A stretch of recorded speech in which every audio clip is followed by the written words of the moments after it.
Hello and welcome to the Game Changer series for Global Entrepreneurship Week.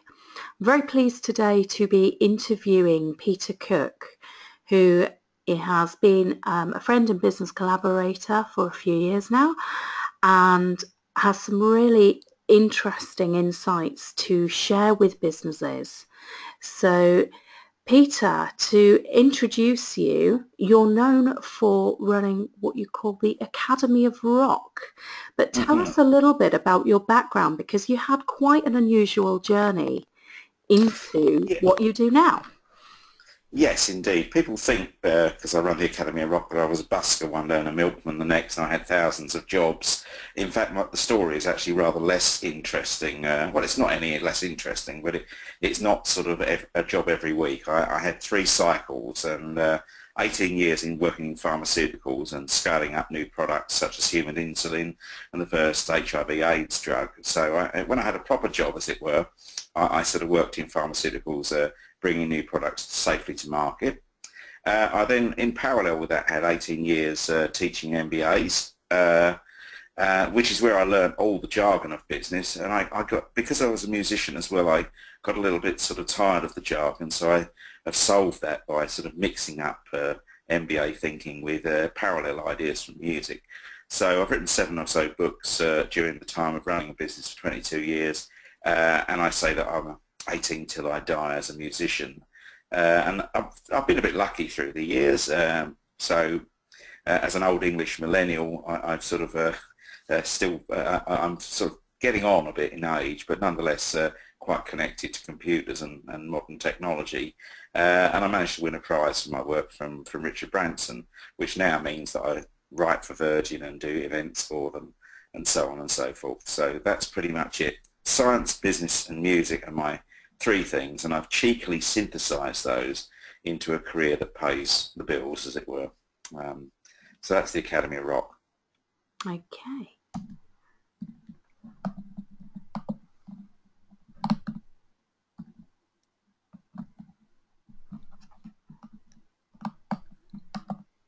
Some technology challenge going on. There is a technology challenge going on in terms of moving the slides forward. I don't know what's going on there. Shall I talk a bit more, or do you want to? Improvise, Peter. It's all about improvisation today, so absolutely. Apparently. So tell us a little bit about what you're going to share with us today, because obviously I've seen the topics you want to discuss, which are around volatility and uncertainty and complexity and everything that's going on right now, and that presents opportunities for business as well as challenges, doesn't it?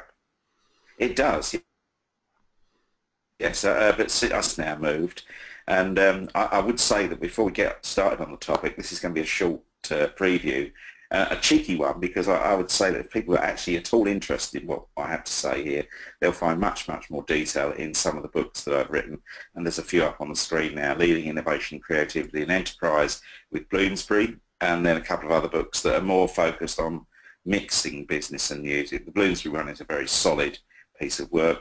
The others are cross cultures between the world of business and music. But anyway, we wanted to talk about sort of the uncertain world that entrepreneurs face. So I think we may have a slide coming up. Yes. So wicked problems. This is a piece of terminology from 1972, probably before most people have been born. But now we talk about the world of VUCA problems. VUCA meaning volatile, uncertain, complex and ambiguous. But I think it's pretty much the same idea as was expressed many years ago. And taking one of those dimensions, businesses really don't like uncertainty, and there's 2 sorts of uncertainty. Along the top, the uncertainty about where you're going, your destination or ends, and down the bottom, how you get there, the uncertainty about means. And I've categorized the types of problems that entrepreneurs and businesses face into 4 boxes. Box 1, you know where you're going, you know how to get there. That's really called maths, or ask an expert. If the sort of problems that you face in that box is someone says, what is the rate of VAT? You ask an expert or you get a calculator out, and you don't need to think too long about that. You just need to find the right relevant expert. But as you move across the sort of right and towards the bottom, you have box 2, which is the vision is clear. You know what you're trying to do, but you just haven't found an ingenious way to get there, and you need to find a better, more creative solution, which often requires sort of creative thinking and then decision making around sort of coming to a sensible decision. In box 3, we don't know where we're going, but we would know how to get there. We'd have the capabilities if only we could agree on the direction. This is what I call the Specsavers region of management thinking. There's not an agreement about the direction amongst the board, or an individual may not know what they're trying to do, where they're trying to get, but they have the capabilities and capacities to reach that if only they know the direction. And down in box 4, which I call the swamp, is you don't know where you're going, you don't know how to get there. I think the most recent example of that was our decision to Brexit. We now actually realise that we voted for something we weren't quite sure where we're going, or indeed how to get there, and those sort of problems are not easily solved by mathematical thinking. They require systematic visioning and working out what the destination is, and then systematic creative thinking and then convergent thinking to work out the best decisions to reach those. It's simply not good enough to say something like Brexit means Brexit for those decisions. It needs a whole lot of work, as we are suddenly finding out at the moment. And I think there's something in there, isn't there, about clarity of objectives of what Absolutely, yeah. That has to be certain, because I think we can be certain in what we want to achieve with things, whether it's growth, whether it's bringing a new product to market, which was certainly something I experienced when I worked in technology. But what we can do is be flexible in methods, and I think a lot of that comes down to our trust in the capabilities of the people that we employ as professionals and organisations to actually, it would be uncharted terrain, but if you've got the right people with experience, knowledge and skills, anything is sometimes possible. Yeah, I think a lot of entrepreneurs' problems fall into box 2 or box 3. It's either the Specsavers problem, what am I really trying to achieve, rather than what I happen to be doing. It's a question of, value and actually working out your purpose. I think lots of entrepreneurs do struggle with that. But many times, if they're working with small teams, it's getting people to find this ingenious way, a better way that's hard to copy, that's going to keep you in business for longer, to find a way means to reach the end, really. Hopefully many small businesses don't face the swamp. But obviously we are coming into, if you like, quite swampy times ahead, where there is a lot of uncertainty around regulatory regimes, how things are going to work. Yeah. How do you recommend that businesses and decision makers, entrepreneurs, get comfortable with uncertainty and learn to surf that and seek the opportunity rather than downsides? I think one of the core skills that entrepreneurs and leaders in business need to learn is what I call the issue of structured improvisation. That isn't just making stuff up. And I use analogies from the business world, but also particularly of music. And we have a slide, I think, about sort of how I see the system in parallel, in terms of all businesses have to have certain structures to get things done. So we have this thing that leaders get the balance right, and they get the balance right between, if we go back one, between structure and this creativity and improvisation. If they're really good businesses, they then have clients, customers and partners. And the same thing can be seen in music terms, because a piece of music, whether it's an orchestral music or jazz, will have an inherent structure. In orchestral music, that structure will be written down in terms of a score, and there'll be one conductor, who knows the whole score. There's limited room in an orchestra for creativity, but the job is to play the parts accurately in the different sections. But a good musical band also has an audience. In jazz, however, there's less obvious structure, although there still is structure in all improvisation, and often a bigger space for that creativity. So you can see this across what I call the music business mix, that people say that leadership is about conducting. I beg to differ. Leadership is about conducting if you have a stable market, perhaps if you're a very small business and you simply have a simple business to organise. So it is all about that if you have those conditions, but many businesses now are not stable. Their markets change, their customers change. I think it's an idealised view of how business might work, and there are some people around the world that talk about orchestras as the ideal form of control and command.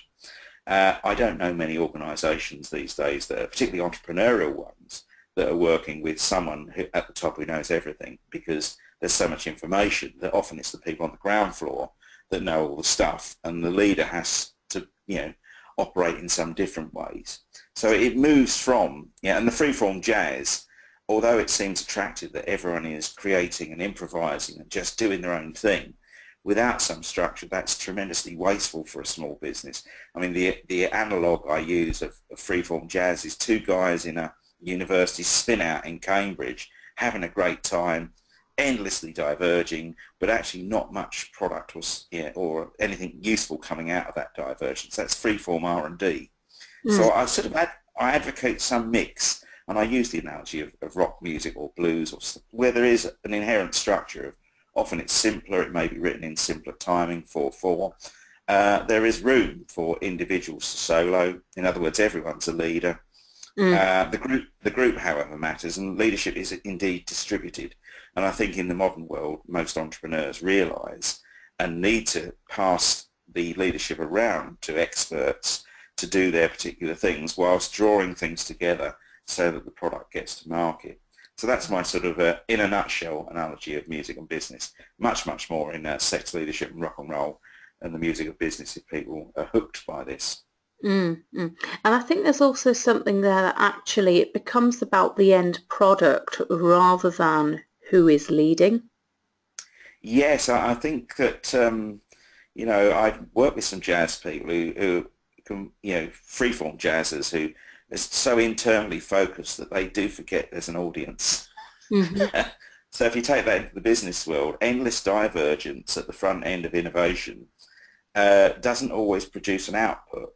And ultimately, if you want your creativity to be an innovation, then there needs to be an output. In other words, something that somebody either wants, a service or product that they want, or if it's a social thing, a social good that somebody needs. And total divergence in creativity doesn't always lead to a finished product. And I've met so many entrepreneurs that tell me that their business at the ideas stage, and then later on, a few years later, you meet them and it's still at the ideas stage. So although I'm a creativity guru, according to some people, I don't advocate continuous creativity all the time. There has to be occasions when you make decisions and you eventually reject lines of inquiry so that you can get greater traction on your ideas. So many small entrepreneurs I know, many things going on their plate. So I think that's the jazz model, really, I think, in entrepreneurship. So it's how do you bring that focus in a business to do things, as you say, to rein it in occasionally and go within the lines of having that structure without overly stifling what's being created and allowing the best ideas to come forward. And that's a really tricky balance to get right. Well, there's a couple of examples on the previous slide, but we'll come on to those. We'll go back to those, yeah. So HSBC in this country, First Direct, I think are rather good at that structured improvisation. Like all banks, they use algorithms to answer customer questions, but they hire specifically people who like to talk about the real person's problems rather than just working down the algorithm. So HSBC and First Direct are really great at telephone banking, and they've got the same data as all the other banks, but they're really good at relating to people. And I skated over these two examples, but David Bowie and Madonna are really good at having changed themselves several times through their careers. Whether you like them or not is unimportant.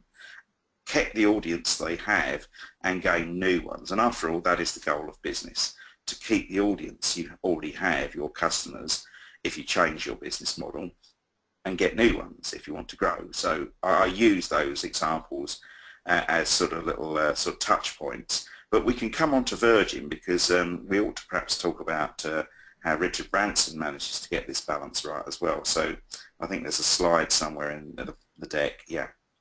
So I was lucky enough to win a prize with Richard a few years back, and it spawned working to do events for Virgin in their lounges and writing for Virgin as well. So that was a real bit of, well, it wasn't sheer luck, but a luck played a part of it, as in most creative endeavours. What I like about Richard, really, as a leader and an entrepreneur, is he's of a certain age. He's even older than I am, if that's possible. But he still remains a sort of open to ideas. And I think some leaders, particularly if they get successful, they start to repeat themselves. And I think Virgin's structure is particularly interesting. 400 businesses, so they're small enough to be nimble. Richard invites people from the ground up to put ideas into the organisation, and where possible he then listens to them and does something with them. Virgin Brides being one, and various other examples, lots of examples where Virgin have gotten ideas from other places other than the bosses, because in fact everyone's got ideas, but they don't always have the resources to mobilise them. Lots of things about Virgin really encourage what most people call intrapreneurship, which is entrepreneurship within a company context. There are other examples, of course, but I do like Virgin at the way that he still manages to retain freshness within the organisation and let people sort of get on with it, as he says, screw it, let's do it, and very much to sort of seek forgiveness rather than permission for things. And he has had his fair share of failures that have not quite got to the market. So he's also open about that, which is very rare for leaders, I find, in corporate life. Yeah, I think it's one of those things that's really interesting to look at as an organisational culture, as you say, across many smaller organisations, but they have, if you like, the Virgin brand and the backing and the security that goes with that, perhaps, that also encourages that ability to take risks within the business. Yeah, very much so. And I think the other thing that comes across is fostering that sense of curiosity with employees, but also giving employees a sense of ownership when ideas come through, allowing them to run with it. And I think you have to allow people in business to make mistakes, to take calculated risks. And that was something I saw in my corporate life. People being very averse to it sometimes compared to other leaders who were happier to take calculated risks. And when you feel that you can, and when things are possible, actually, whilst the risks might be slightly higher, the gains are also higher as well. Yes, well, absolutely. In that regard, and staying with Virgin for the moment, I mean, some of Richard's more apocryphal failures are that he tried to try and take over the world of Coca-Cola some years back with Virgin Coke. And they took advice, as one does, and said, if you're going to do anything in America, do it big. So they decided the best thing they could do to launch the thing would be to drive a Sherman tank down a boulevard and crush a load of large cans of Coca-Cola, with Richard standing atop the tank, dressed as Che Guevara. So marvellous stunt, a marvellous campaign, got a lot of publicity, and they thought, well, this is it. We have launched Virgin Cola.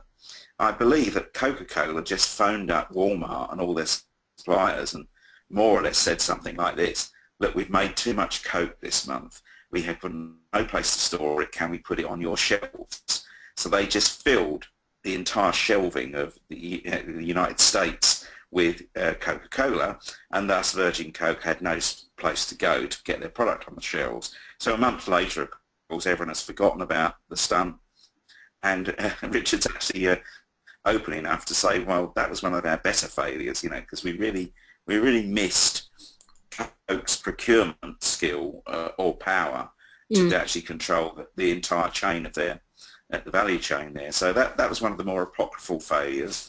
But of course, many of the things he's done has succeeded. So you try things. So encouraging a curious organisation is tremendously important, and most entrepreneurs are good at that. But they must then occasionally screen their ideas and say, well, is this one actually going to make me rich or successful, or whatever it is they seek out of their business. Not everyone seeks wealth, but whatever it is driving your business, you must, of course, at some stage screen those ideas, which Mm. is what I call structure, really. So it's not unfettered creativity. It's that interesting balance, isn't it, between the creativity and also discipline? Because I think if you relate it back to music, which is what you use as analogies to teach through, anybody who is playing music with any kind of skill has put in years Yep. of discipline, of, you know, foregoing perhaps social events, everything else to get the hours of practice in. And I think business is much the same. The risk taking can come when you've had the confidence of being able to master the skills. So knowing what you do and knowing what you do well and where your part is within that team, whether it's as the ideas generator, as an entrepreneur, whether it is as a supporting character within the team when you're bringing a product to market, understanding your skill and having the discipline to question things and actually be quite rigorous with oneself to filter out the things that aren't quite good enough. Absolutely. I mean, the so-called 10,000 hours effect applies to business and music. I was very lucky the other week to have interviewed Prince's bass player, Mm. Ida Nielsen, and I talked to her about, her deliberate practice. And she spent thousands and thousands of hours learning her instrument so that when she actually improvises, it looks like it's really easy. And this is the mistake that people make about improvisation. They think that it's just making it up and you can just be casual about it and just any fool can do it. Absolutely not. There's often a lot of great practice that lies behind those experts in music, and it's the same in business, that great leaders do things that people think, well, that was obvious, but they've missed the room, they've missed the backroom work that has gone into that often, the preparation. It's very much the same. We did some work with one of the voice people, stars, Jordan Gray recently, and she's had 10 years of playing the piano before she even got to the voice, and she learnt really, really hard at that. So practice does make perfect. You have to have a certain skill as well to be good at whatever it is your chosen walk of life as an entrepreneur. And I see you've got my websites popping up here, so thank you very much for that. We haven't mentioned the other one, but I do keynotes and masterclasses on the Academy of Rock, and then I do serious business development coaching and organisation stuff on the human dynamics side. They're sort of distinctly different. One is a longer haul piece of work, and the Academy of Rock tends to be conferences and short masterclasses, as we've done today. Mm. And how do you find teaching in that way is helping people to engage with the ideas of business and inspiring entrepreneurship, Peter?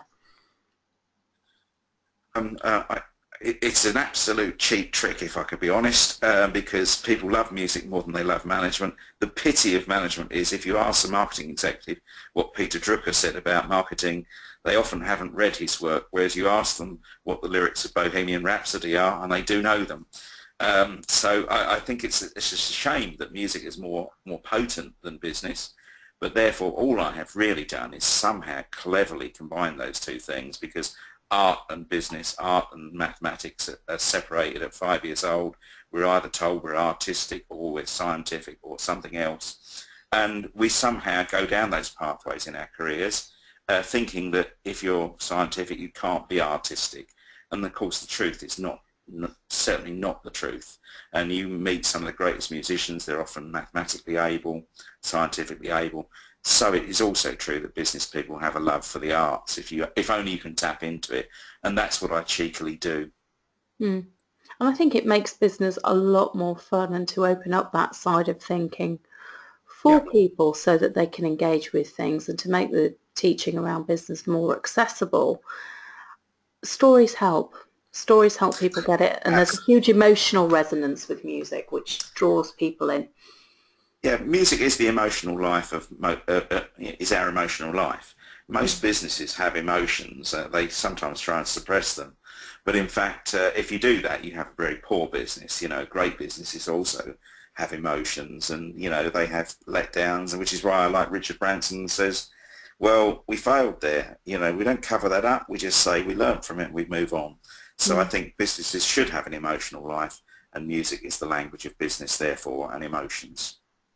Wonderful. Well, on that note, Peter, thank you very much for agreeing to be interviewed, and I really hope that people take the opportunity to go and have a look at your work and some of the blogging and the writing that you've done, and are inspired with what they're doing in their own businesses and what they're growing. Thank you. And thank you for giving me the opportunity to do this with your Game Changer thing, Laura. It's been an absolute pleasure. Thank you.